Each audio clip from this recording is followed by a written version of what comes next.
Welcome to Life Stories, where real power lies in uncovering hidden truths. Today's story is one of betrayal, inheritance, and a woman's journey to reclaim not only her grandfather's legacy but her own place in the world. Emily Harrison never imagined she would become the heir to Reynolds Industries, a corporation built on deceit and greed. But when the time came, she faced her family's darkest secrets head-on, determined to expose the truth and rebuild a legacy based on justice and integrity. Join us as we dive into a story that proves the power of standing up for what's right. Subscribe to our channel and let's begin today's story. I never expected to be standing here, in front of this grand estate, looking out over the sprawling lawns that used to be a backdrop for so many carefree summers. The truth is, I never wanted to be here again. This place, the home of the Reynolds family, was nothing more than a gilded cage. For years, I had spent my childhood summers running around these halls. But now they felt like the walls of a prison, suffocating and cold. There was a time when I thought the crystal chandelier above me was magic, casting light and hope into the corners of my young heart. Now, the same chandelier just cast harsh shadows over the faces of the family who had never truly accepted me. The grandeur of the space felt alien to me, a stark contrast to the humble life I had built in the years after I left. As I stood there, my thoughts were interrupted by the sound of heels clicking against the marble floor. It was Sarah, Thomas's mother, her perfectly manicured hand gesturing dismissively at my simple black dress. "Emily, you can't possibly expect to stay here, dressed like that," she said with a tone that stung more than the words themselves. I hadn't realized until now how different I was from them, how my simple, unpretentious life, especially after the funeral of my grandfather Richard, could be seen as a mark of shame. The black dress was all I had, the same one I wore just hours ago at his funeral. It wasn't a statement, it wasn't a symbol, it was simply what I had to wear. The real weight of the day hadn't hit me until I walked through the grand doors of the estate. And it certainly hadn't hit me when they told me to leave. As though I didn't belong in the house that had once been mine. I had grown up here, every summer until I turned 18. But now, in this very moment, I was nothing but an unwelcome guest. And they, my so-called family, seemed to revel in that. Sarah was swirling a martini in her hand, completely unbothered by the grief she should have been feeling. Her eyes locked on me as if I were an intruder, her lips curling into a smile that didn't reach her eyes. "The reading of the will is tomorrow, Emily," she continued, as if my presence here was an inconvenience. "Frankly, your presence would be uncomfortable. The family needs time to grieve properly." Grief. What did grief mean to them? The Montgomerys? No, the Reynolds, as they liked to be known, had never shown any love for my grandfather. They had spent years undermining him, mocking his choices, and trying to edge him out of his own company. I could hear their whispers now, mocking his decision to let me pursue a career in social work rather than joining Reynolds Industries. The same family that had taken every opportunity to discredit him was now hiding behind the facade of grieving relatives. I could feel the anger bubbling beneath my calm exterior. I turned to Thomas, my fiancé of 3 years, who had stood by my side through the loss of my grandfather. Or so I thought. His voice, though kind, lacked the warmth I needed. "Maybe Emily's right, Thomas," his father Harrison interrupted. "Richard made some questionable decisions in his later years. He nearly bankrupted the company twice with his progressive ideas." I could feel Thomas's hand tighten around mine. But it didn't comfort me. His eyes, once filled with love, were now clouded with doubt, as if the weight of the family's judgment was crushing him.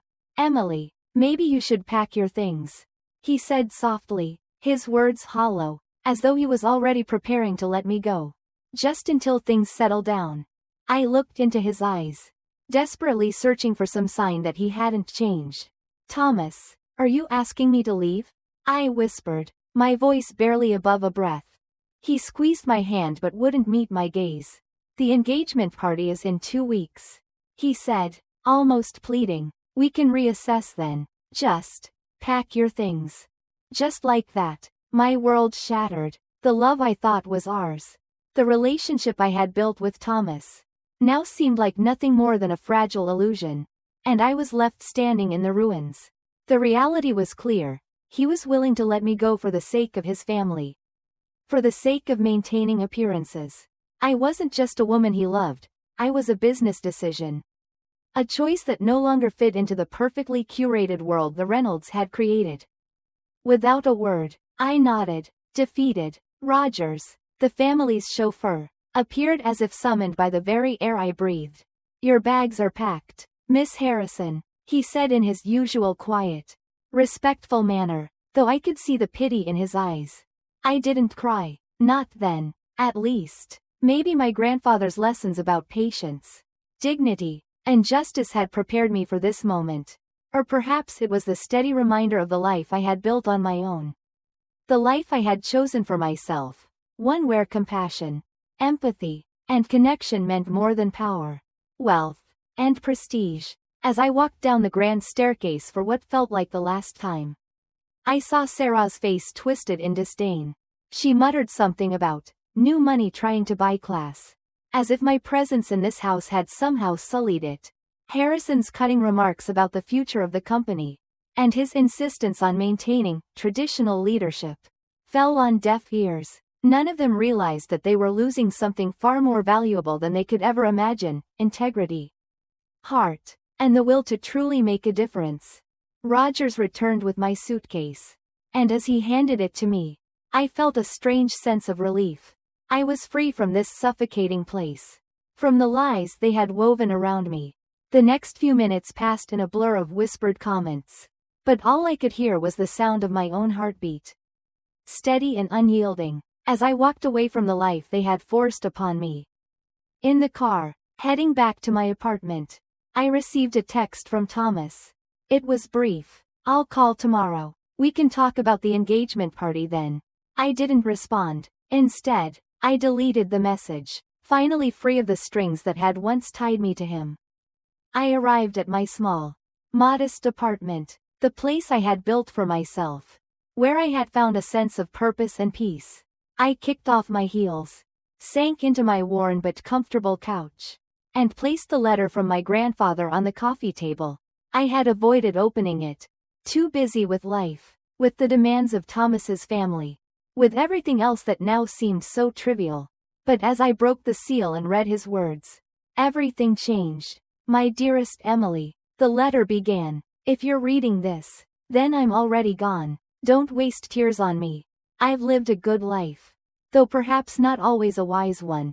But there are things you need to know. Truths that couldn't be spoken while I lived. The Reynolds think they know everything about our family, about Reynolds Industries, about the fortune they've been circling like vultures. They don't. Tomorrow at 2 p.m. Mr. Whitman will read my will. Be there, Emily, and remember everything I taught you about patience, dignity, and, most importantly, about justice. You are so much more than they know.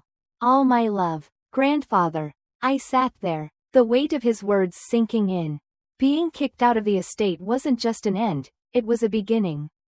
Tomorrow at 2 p.m. Everything would change. The Reynolds wouldn't know what hit them. They thought they had won. But they hadn't even begun to understand the game. The next morning, I could barely sleep. The weight of what my grandfather had written haunted me. But at the same time, it filled me with a strange sense of purpose. I knew what I had to do now. The Montgomery family, no, the Reynolds family, thought they had won by casting me out of their world. But they hadn't understood something crucial. I wasn't just Emily Harrison, a social worker who they had overlooked for years. I was the heir to something much more significant than they could ever comprehend. I spent the morning in a haze, trying to focus on the upcoming reading of the will. But the more I thought about it, the more I realized that this wasn't just about money or property, it was about the truth. My grandfather had left behind a legacy, not just of wealth, but of integrity and vision. And I was going to make sure that legacy lived on. His letter had been clear. The Reynolds family hadn't just wronged him, they had wronged the very principles that guided his life. And I was going to expose that for the world to see.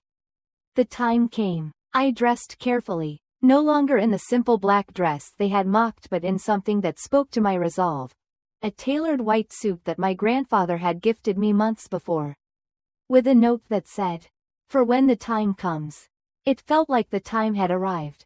I wasn't going to let the Reynolds family dictate who I was or how I should feel.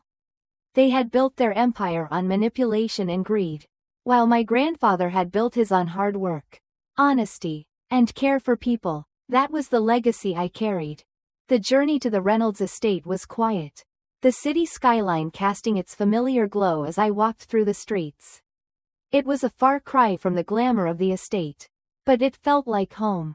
I realized, for the first time in years, that the money and the title I had inherited didn't matter. What mattered was my ability to make a difference, to bring truth to light. It was in my hands now to restore the company to its rightful place. Not as a symbol of elitism, but as a beacon for change. When I arrived, I was met with cold eyes from the family, their faces painted with shock and disdain. The walls of the grand estate were the same, but today they felt like they were closing in on me. The once regal surroundings now seemed like a house of cards, ready to fall apart. I could feel their eyes on me, waiting for me to shrink back into the role they had crafted for me. But I stood firm, my shoulders squared, my resolve unshaken. Inside, the family was gathered. Sarah, Thomas, and Harrison sat around the large table, their expressions a mix of disbelief and contempt. The lawyer, Mr. Whitman, stood by, holding the will in his hands like a key to something they had never expected. "Emily," Sarah said with a thin smile, her voice dripping with condescension, "I see you've finally decided to grace us with your presence. Let's get this over with." I didn't respond. The anger I had once felt for her, her judgment, her disdain, was now replaced by something else: empathy. I realized, in that moment, that the only thing holding these people together was their fear of losing everything they had built. Even if it was built on lies. They weren't the ones who had truly suffered, they had never known what it meant to struggle, to care for others with nothing to gain. They only knew how to take. Mr. Whitman opened the envelope, and the room grew still. He began reading my grandfather's words aloud, his calm voice cutting through the tension in the air. "To my granddaughter, Emily Harrison, I leave everything I have built, not just in terms of wealth, but of purpose. I trust that you will use this gift wisely, to honor what is just and right. To the Reynolds family, who have shown me nothing but disrespect and greed, I leave nothing. The future of Reynolds Industries is no longer in your hands. The company, its legacy, and its future belong to Emily. She will be the one to lead it, with all the values I held dear." There was a stunned silence. Sarah's face drained of color, and Thomas's jaw clenched. The words hung in the air like a final verdict. It was done. My grandfather's final wish was clear. And with it, I understood the depth of his trust in me. The room erupted into chaos. But I stood still, knowing that this was just the beginning. The Reynolds family had no idea what they were up against. They had underestimated my grandfather's foresight. And now they were going to learn the hard way what it meant to cross him, and to cross me. But this wasn't just about revenge. It was about redemption. It was about restoring what my grandfather had worked for, and making sure the future of Reynolds Industries would no longer be about the exploitation of others, but about lifting people up, about doing good in the world.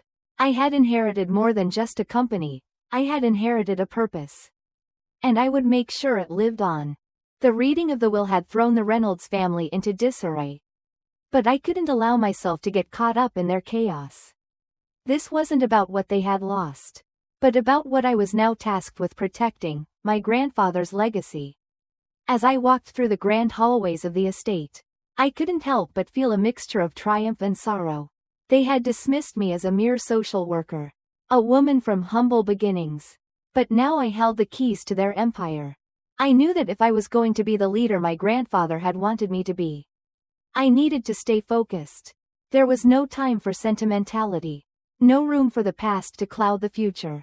As Mr. Whitman finished reading the will, the Reynolds family began to murmur among themselves, trying to process what had just been revealed. The shock in their eyes was palpable, but beneath it, I saw something else, a fear they could not hide. Harrison, Thomas's father, stood up first, his voice trembling with anger. This is absurd. You can't just hand everything over to her. She's never been part of the business. Never shown any interest in it. His voice cracked with frustration, his face turning a deep shade of red. I stood tall, not allowing his words to rattle me. He was right, of course. I had never shown interest in the cutthroat world of corporate leadership. But my grandfather's vision wasn't about ruthless ambition. It was about using power for good. Something the Reynolds family had lost sight of long ago. They thought they were entitled to everything. But in reality, they had no idea what true leadership meant. Mr. Whitman, I said calmly, my voice steady, please continue. I'm sure we all have much to discuss. But I have no intention of wasting time on arguments that have already been decided. The lawyer nodded, unfazed by the commotion around him, and continued to read. In addition to the company, I also leave my granddaughter a set of coordinates. These are the locations of several key assets that have been hidden from public knowledge. These assets are critical to the future of Reynolds Industries and must be protected at all costs. The room grew even quieter as the significance of his words sank in. The Reynolds family had no idea what those coordinates meant. But I did. My grandfather had been preparing for this moment for years. The company was just the beginning. There was something much bigger at stake, something that could not be undone. The Reynolds family thought they could control everything. But they had never understood the depths of my grandfather's foresight. Where are these assets? Sarah demanded, her voice dripping with suspicion. What are you talking about? I met her gaze with a calmness that surprised even me. I'm sure you'll find out soon enough, I said, allowing a small smile to tug at the corners of my lips. But for now, I suggest we focus on what we know. Thomas had been quiet throughout the reading. His face pale, his body tense. I could see the conflict in his eyes. The struggle between loyalty to his family and the love he had once professed for me. But I knew it was over. The trust was broken, and whatever love we had was now buried beneath layers of manipulation and lies. Emily, Thomas said softly, his voice a shadow of the man I had once loved. We can work this out. You don't have to do this. You don't have to go against us. I shook my head, my heart heavy with the weight of his words. It's not about going against you, Thomas. It's about standing up for what's right. I'm not asking for anything more than what was promised to me. But I will not allow my grandfather's legacy to be destroyed by greed and betrayal. Thomas's shoulders sagged as he looked away, unwilling to meet my gaze. I had expected him to be upset. But not like this. His defeat was a quiet one. A subtle acknowledgement that he had already lost. And in that moment, I realized that while I had inherited a company, he had inherited nothing but his family's expectations and a life built on lies. The reading continued, and the lawyer made one last announcement. The company's leadership will transfer to Emily Harrison immediately. The board will convene later today to discuss the future direction of Reynolds Industries. As the words settled in, I felt the weight of my new responsibility press down on me. The Reynolds family had no idea what was coming. But I did. This was only the beginning. I wasn't just going to take control of the company. I was going to change it. From the ground up, the world of business they had created, one built on deceit and exploitation, would be dismantled piece by piece. And in its place, I would build something that was worthy of my grandfather's name. Something that was driven by empathy, integrity, and real progress. It wouldn't be easy, but I knew I was ready. As I turned to leave the room, I caught a final glance of Thomas. Standing there, defeated, his family was falling apart. And there was nothing he could do to stop it. What had once seemed like a future filled with love and promise now seemed like a distant memory. I had to keep moving forward. For my grandfather, for myself, and for the future that was now in my hands. The first few days after the will reading were a whirlwind. And I found myself drowning in a sea of new responsibilities. I had inherited not just a company, but an entire empire built on decades of deceit. The Reynolds family had spent years at the helm, blinded by their own arrogance and greed. They thought they were untouchable. But now, they were nothing more than a distant memory in my mind. My grandfather had been far more prepared than anyone could have imagined. While the Reynolds family had been busy with their parties and social status, my grandfather had been meticulously setting the stage for this moment. It wasn't just about gaining control of Reynolds Industries, it was about shifting the entire corporate culture. About changing the system that had been built on exploitation and manipulation. He had been planning for years, leaving behind a legacy not just of wealth, but of something deeper, a commitment to justice, integrity, and social responsibility. And now, it was my turn to carry that torch. I spent the next few days going through piles of documents my grandfather had left behind. They were more than just financial records and business contracts. They were his blueprint for the future of Reynolds Industries. My grandfather had never been about profit for the sake of profit. He had always believed that business should be a force for good, a means of making the world a better place. And in his final years, he had prepared a set of guidelines, a manifesto of sorts, that outlined how Reynolds Industries could move from a company driven by greed to one that placed value on people, on community, and on the future of the planet. But of course, I couldn't make these changes alone. The board members, those men who had spent years profiting from the company's shady dealings, had to be dealt with. They weren't going to just roll over and accept my leadership. I had to find a way to work within the system to slowly dismantle the toxic culture that had taken root in the company, while also protecting the people who had been loyal to my grandfather and ensuring their voices were heard. I knew it wouldn't be easy. I had already received countless calls from the Reynolds family, urging me to be reasonable, to step aside and let them handle things. Sarah, in particular, had made it clear that she would never accept a woman like me in control of the company. They viewed me as an outsider, someone who didn't belong in their world, someone who hadn't earned her place. But they didn't understand. I wasn't here to play their game. I was here to rewrite the rules. Late one evening, as I sat in my grandfather's office, going over his notes, I was interrupted by a soft knock at the door. I looked up to see Victoria Blackwood, my grandfather's longtime attorney, standing in the doorway. "Miss Harrison," she said with a nod, "I've brought you something you'll want to see." She stepped forward, handing me a manila envelope. Inside, there was a set of coordinates and a list of names, individuals who had been involved in the darker aspects of Reynolds Industries operations. My grandfather had left these behind, too, proof of the illegal activities that had been conducted under the guise of corporate growth. The list included board members, executives, and even some of the family members themselves. "This is the final piece," Victoria said, her voice calm but heavy with meaning. "Your grandfather knew this day would come. He prepared for it, and now it's time for you to make your move." I ran my fingers over the documents, my mind racing with the possibilities. My grandfather's foresight was nothing short of extraordinary. These names, these individuals, each one of them had played a part in the downfall of the company, in the exploitation of innocent people. But now, they were about to be exposed. Victoria gave me a knowing smile. "The time for waiting is over. The Reynolds family and their allies will not go down without a fight. But they won't expect what's coming." I nodded, feeling the weight of the responsibility settle in my chest. But I also felt a sense of power that I hadn't realized before. This wasn't just about taking control of a company, it was about taking control of my own future. About proving that I could do what my grandfather had dreamed of all along.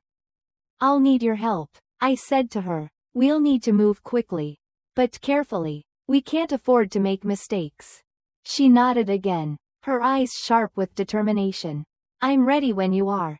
As the weight of the plan began to take shape, I couldn't help but think about how far I had come. From a woman they had discarded, a woman they thought was nothing more than a footnote in their story, I had become the author of my own fate.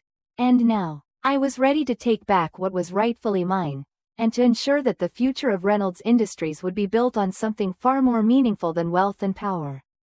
The road ahead would be difficult, but I wasn't afraid. For the first time in my life, I knew exactly where I was going.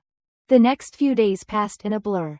The weight of the responsibility I had inherited settled on my shoulders more with each passing hour. The Reynolds family, their influence, their power, they had been everything that defined Reynolds Industries for years. But now, that had all changed. Theirs was a world built on deception, manipulation, and corporate greed. I had no intention of continuing their legacy. I would rebuild this company. Not for their benefit, but for the people it could serve, people who had been forgotten and exploited for too long. It wasn't going to be easy. The Reynolds family would not go down without a fight. They believed they owned everything in their world, this company, this estate, their social standing. They had taken everything for granted, never once considering that someone might come along and strip away their grip on power. But I wasn't about to let them continue in their ignorance. My grandfather had spent his final years uncovering their crimes. And now, I was ready to expose them all. I spent the first few hours of the day locked in my grandfather's old study, poring over the documents he had left behind. There were financial reports, confidential files, and coded messages that outlined a network of illegal activities. But more than that, there were personal letters and notes that told me about the man he had been, what he had truly believed in, and why he had never let go of his vision for a better, more ethical world. My grandfather had known that the road ahead would be dangerous. He had always been aware of the darkness lurking within Reynolds Industries. As I reviewed the files, a sense of clarity washed over me. I wasn't just inheriting a company, I was inheriting a mission. A mission to right the wrongs, to expose the crimes that had been swept under the rug for so long. This wasn't just about taking down the Reynolds family. It was about restoring dignity to the workers who had been used, to the communities that had been exploited in the name of profit. I had to be their voice now. Later that day, I sat at the head of the boardroom table. The executives and board members of Reynolds Industries were assembled, their faces a mixture of disbelief, anger, and confusion. They had all come in expecting the usual meeting, the same corporate theater that had been playing out for years. But this time, the script was different. "Welcome," I said, my voice steady and unwavering. "We're here today to discuss the future of Reynolds Industries. But before we talk about that, I think it's important to address the past." The room fell silent. I could feel their eyes on me, the unease in the air thickening. They didn't know what was coming, and I intended to keep it that way, at least for a little while longer. I clicked a button on the remote in my hand, and the large screen in the front of the room came to life. Images flashed across the screen, photographs of offshore bank accounts, emails between executives, and evidence of illegal contracts with foreign governments. The faces of those in the room, once so composed, were now wide-eyed in shock. They knew exactly what I was showing them. This is just a small fraction of what's been going on behind closed doors for years. I continued, my gaze sweeping over the room. Your hands aren't clean. The wealth you've accumulated is built on lies and exploitation. One of the executives, Charles Wagner, stood up in protest. You can't do this. You have no right. I have every right. I interrupted. You've been stealing from this company, from the people who work for it. You've been selling military contracts, embezzling funds, and using this company to further your own interests. Well, that ends today. The room erupted into chaos. But I stayed calm. The documents were irrefutable. There was nowhere for them to hide anymore. Do you really think this will end with you in charge? Sarah's voice rang out from the back of the room. You're just a social worker. You don't know how to run a company. You don't know anything about leadership. I didn't flinch. Her words were empty. I don't need to know your version of leadership. I replied. I've learned from the best. My grandfather taught me what true leadership is. It's not about wealth or power. It's about responsibility, integrity, and most importantly, justice. As the room settled, I turned to Victoria, who had been standing at my side. Victoria, please proceed. She stepped forward, distributing tablets to the board members. On each screen were more details, more evidence of their crimes, their manipulation, and their lies. I could see the color drain from their faces as they began to scroll through the documents. They had no idea how thoroughly my grandfather had planned for this moment. He had left nothing to chance. You've built an empire on secrets, I said. my voice strong. But those secrets are about to be exposed. You will resign from your positions. And the leadership of this company will be transferred. The future of Reynolds Industries belongs to its people, not to your greed. The room fell into a tense silence. The board members looked around at each other, unsure of what to do next. The fight had been taken out of them, their arrogance replaced by a dawning understanding of their impending defeat. Harrison Montgomery had spent years thinking he could control everything, his family, the company, the future. But what he didn't know was that the very foundation of his empire had already begun to crumble. The fight was over, and I had won. The boardroom was eerily quiet as the last signature was placed on the documents. The deal done. The Montgomerys, the so-called pillars of wealth and power, had been toppled not by force, but by truth and justice. I stood at the front of the room, watching as the once untouchable figures of my past walked out, defeated. For a brief moment, I allowed myself to breathe, to feel the weight of what I had accomplished. My grandfather's vision was now mine to carry forward. As the final piece of the puzzle fell into place, I couldn't help but think about the road that had led me here, about all the years I had spent doubting myself, about the love I had once thought I would have with Thomas, and about the family who had cast me aside. But in that moment, none of that mattered. What mattered was the legacy I had inherited, a legacy of integrity, of making a difference in the world, and of standing up for those who couldn't stand for themselves. The road ahead was still uncertain. There would be battles to fight, challenges to face, but now I had a purpose. And with it, a resolve as strong as steel. As the doors of the boardroom closed behind me, I glanced at the tablet in my hand, filled with my grandfather's final notes. There was still much to do. But I was ready. The world would soon see the true face of Reynolds Industries, a company built on progress, compassion, and justice. For those of you who have followed this story, thank you for being part of this journey.